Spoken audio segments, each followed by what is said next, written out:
안녕하세요. 사랑하는 커버넌트 성도 여러분. 오늘은 10월 8일 목요일 아침입니다.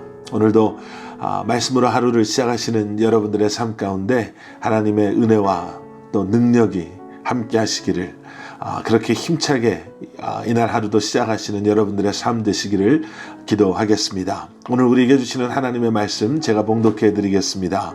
예레미야서 44장 11절부터 19절까지 말씀 제가 봉독해 드리겠습니다.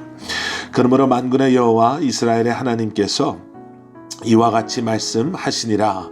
보라, 내가 얼굴을 너희에게로 향하여 환난을 내리고 온 유다를 끊어버릴 것이며, 내가 또 애굽 땅에 머물러 살기로 고집하고 그리로 들어간 유다의 남은 자들을 처단하리니 그들이 다 멸망하여 애굽 땅에서 엎드러질 것이라. 그들이 칼과 기근에 망하되 낮은 자로부터 높은 자까지 칼과 기근에 죽어서 저주와 놀람과 조롱과 수치의 대상이 되리라. 내가 예루살렘을 벌한 것 같이 애굽 땅에 사는 자들을 칼과 기근과 전염병으로 벌하리니, 애굽 땅에 들어가서 거기에 머물러 살려는 유다의 남은 자 중에 피하거나 살아남아 소원대로 돌아와서 살고자 하여 유다 땅에 돌아올 자가 없을 것이라. 도망치는 자들 외에는 돌아올 자가 없으리라 하셨느니라. 그리하여 자기 아내들이 다른 신들에게 분향하는 줄을 아는 모든 남자와 곁에 섰던 모든 여인, 곧 애굽 땅 바드로스에 사는 모든 백성의 큰 무리가 예레미야에게 대답하여 이르되, 내가 여호와의 이름으로 우리에게 하는 말을 우리가 듣지 아니하고 우리 입에서 낸 모든 말을 반드시 실행하여 우리가 본래 하던 것, 곧 우리와 우리 선조와 우리 왕들과 우리 고관들이 유다 성읍들과 예루살렘 거리에서 하던 대로 하늘의 여왕에게 분향하고 그 앞에 전제를 드리리라. 그때에는 우리가 먹을 것이 풍부하며 복을 받고 재난을 당하지 아니하였더니, 우리가 하늘의 여왕에게 분향하고 그 앞에 전제 드리던 것을 패한 후부터는 모든 것이 궁핍하고 칼과 기근에 멸망을 당하였느니라 하며, 여인들은 이르되, 우리가 하늘의 여왕에게 분향하고 그 앞에 전제를 드릴 때에 어찌 우리 남편의 허락이 없이 그의 형상과 같은 과자를 만들어 놓고 전제를 드렸느냐 하는지라. 아멘. 애굽은 분명히 유다 사람들이 탐낼 만한 그러한 땅이었습니다. 특별히 예루살렘이 바벨론에 의해 철저히 짓밟힘 당하고 수많은 사람들이 죽임을 당하고, 그리고 끊임없는 이제 공포 속에 살아야 했던 그들에게는 애굽만한 땅이 아니요, 애굽은 다른 어떤 곳과도 비교할 수 없는 그러한 땅이었을 것입니다. 그들이 고백했던 것처럼요, 그곳에는 전쟁이 있을 수도 없고, 그곳에는 나팔 소리가 있을 수도 없고, 그곳은 평안과 그리고 우리가 원하는 모든 것을 누릴 수 있는 그러한 땅이다 라고 그들이 말했던 것이 그들의 눈에 비추어졌던 애굽 땅의 모습이었을 것입니다. 우리가 살다 보면 우리 눈에 너무나 좋아 보이는 것들이 보일 때가 있죠. 비교할 수 없는, 다른 어떤 것과는 비교할 수도 없는, 내가 저것만, 그리고 내가 저기에만, 아니면 내가 저것만 가질 수만 있다면, 우리가 이런 곳에 살 수만 있다면, 이런 비즈니스를 할 수만 있다면, 우리 눈에 보여지는 그것이 너무나도 확실하고 분명하게, 그리고 그 선택이 분명히 내가 원하는 것들을 이룰 것이다 라는 확신이 들 정도로 우리 눈에 분명하게 보이는 것들이 있을 수 있습니다. 그런데 중요한 것은 무엇이냐면요, 애굽이 내 눈에 어떻게 보이느냐가 중요한 것이 아니라, 심지어는 예루살렘이 우리 눈에 어떻게 보여지느냐가 중요한 것이 아니라, 하나님께서 지금 무엇을 말씀하고 계시는가, 그것이 중요한 것이죠. 이미 하나님의 심판이 선포되어졌습니다. 죄로 인해 하나님의 심판을 받을 수밖에 없었던 그들이 끝까지 하나님의 말씀에 귀 기울이지 않습니다. 그리고 끝까지 인간의 방법을, 그리고 자신들의 생각을 따라 쫓아 행동합니다. 그런 그들을 향해 하나님께서 말씀하시지요. 오늘 보신 11절 말씀입니다. 내가 얼굴을 너희에게로 향하여 환난을 내리고 온 유다를 끊어버릴 것이다. 여기서 말하는 내가 얼굴을 너희에게로 향하겠다라는 말씀은 내가 너희들을 주목하겠다라는 것이죠. 예, 하나님은 그저 흐지부지 쉽게 잊어버리고 겁주기 위해서 이런 이야기 저런 이야기 하시다가 하나님께서 무슨 말씀을 하셨는지도 기억하지 못하는 그런 하나님이 아니십니다. 모든 것은 하나님의 말씀대로 또 계획하신 대로 이루어질 수밖에 없는 것이, 하나님은 이 모든 것을 다스리시는 하나님이시요, 하나님의 통치와 하나님의 절대적인 주권은 이 땅의 그 누구도 그 무엇도 피해갈 수 없는 그러한 분명한 사실이기 때문에 그렇습니다. 하나님께서 왜 주목하십니까? 환난을 내리고 온 유다를 끊어버릴 것이다. 예, 심판하기 위해서 그들을 주목하시겠다라고 말씀하십니다. 그런데 12절 말씀 보세요. 내가 또 애굽 땅에 머물러 살기로 고집하고 그리로 들어간 유다의 남은 자들을 처단하리니, 그럼에도 불구하고 유다 백성들은요, 끝까지 고집 가운데 끝까지 자신의 욕망과 욕심을 버리지 못하고, 그리고 하나님의 말씀을 거부하고 하나님의 말씀을 거역하며 끝까지 불순종하는 그러한 어리석음, 그러한 악함을 고집합니다. 예, 결국 그래서 애굽에 들어갔지요. 그런데 과연 애굽은 어떠했습니까?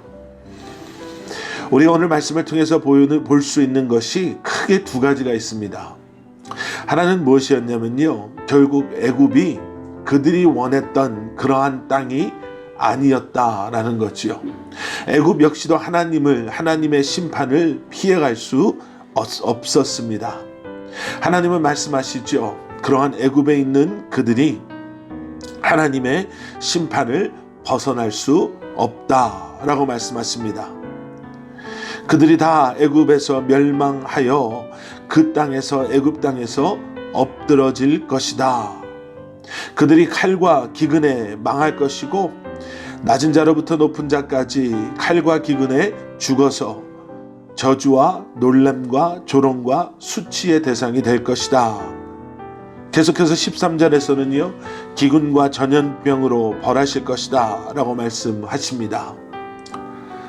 여러분, 하나님은 온 우주 만물을 다스리시고 통치하시는 하나님이십니다. 그러한 하나님의 뜻과 계획하심을 우리는 피할 수도 벗어날 수도 없습니다. 주님 앞에 나아갈 때만이, 그리고 그러한 주님을 우리가 다시 한번 바라보며 회개하는 마음으로 우리가 주님 앞에 나아갈 때 우리 안에는 진정한 평안과 진정한 기쁨이, 회복이 임하게 될 줄 믿습니다. 두 번째는 무엇이냐면요, 애굽이라는 곳은 그저 풍요롭게 보여지는 그러한 땅만이 아니었음을 우리는 알게 됩니다. 하나님의 뜻을 벗어나는 그 순간 이스라엘 백성들 안에는 말할 수 없는 영적인 타락이 다시 한번 시작되었음을 우리는 보게 되죠. 그들이 이런 고백을 서슴없이 하고 있습니다.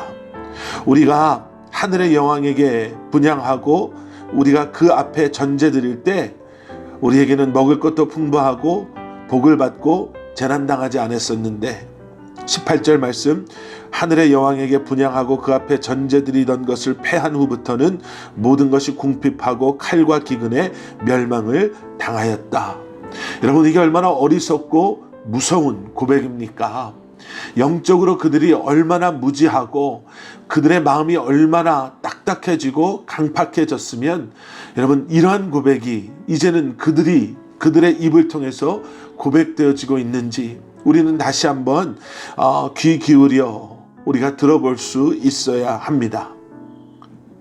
하나님의 백성들이 애굽 땅에 머물며 그들이 그저 평안하고 안전함을 위해서 이곳까지 왔다라고 착각하고 잘못 생각하고 있었던, 아니면 그렇게 굳게 믿었던 그들 마음속에 어쩌면 그들도 모르는 사이에 이러한 영적인 타락과 영적인 변화들이 일어난 거죠. 여러분, 하나님의 말씀을 거역하고 하나님의 말씀을 거부하며 세상을 향해 나아가는 사람들의 삶 속에 그들도 모르는 사이에 일어나는 변화들입니다. 예, 우리가 다른 어떠한 무슨 신적인 존재들 앞에 제사 지내고 또 뭐 종교가 바뀌고 뭐 이런 것은 아니겠지요. 그런데 우리도 모르는 사이에 하나님의 내 삶의 주인 되심을 잊기 시작하며 마치 우리가 누리는 모든 풍요와 풍부함, 세상 사람들이 말하는 복들이, 그리고 그러한 이유들이 내 안에 있는 것처럼, 세상 속에 있는 것처럼 생각되어지는 그러한 너무나도 어리석고 무서운 영적인 무지함과 타락이 하나님의 말씀에 귀 기울이지 않는 우리 안에도 분명히 일어날 수 있음을 우리는 기억해야 될 줄 믿습니다. 아주 오랜 옛날 정말 나쁘고 악하고 정말 불순종했던 유다 사람들의 고백이 아닌 이 시대 지금을 살아가는 우리의 고백이 될 수도 있음을 기억하며, 여러분, 오늘 하루 이 말씀을 묵상하시면서 또 기도로 또 이 한 날을 시작하시는 여러분들의 삶 가운데 다시 한번 주님 앞에 영적으로 깨어있고, 그리고 영적인 분별력을 가지고 주님의 말씀에 귀 기울이고 순종함으로 주님 앞에 나아가시는 저와 여러분들 되시기를 주님의 이름으로 간절히 축원합니다. 함께 기도하시겠습니다. 사랑의 아버지 하나님, 새로운 하루가 시작됩니다.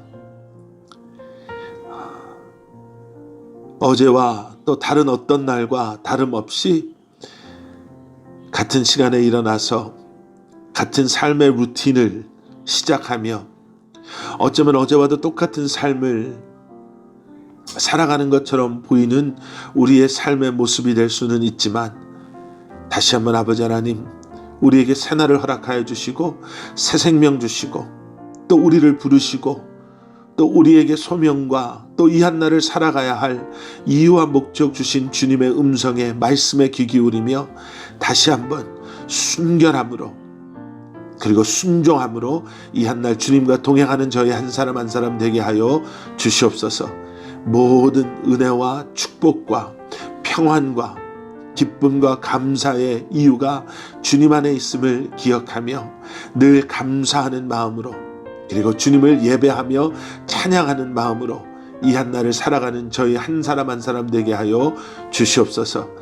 우리 눈에 보이는 애굽을 향해 나아가는 삶이 아니라 주님께서 허락하시고 부르시는 그곳을 향해 오늘도 순종함으로 나아가는 사랑하는 성도님들 한 분 한 분 되게 하여 주시옵소서. 예수 그리스도 이름 받들어 간절히 기도드렸사옵나이다. 아멘.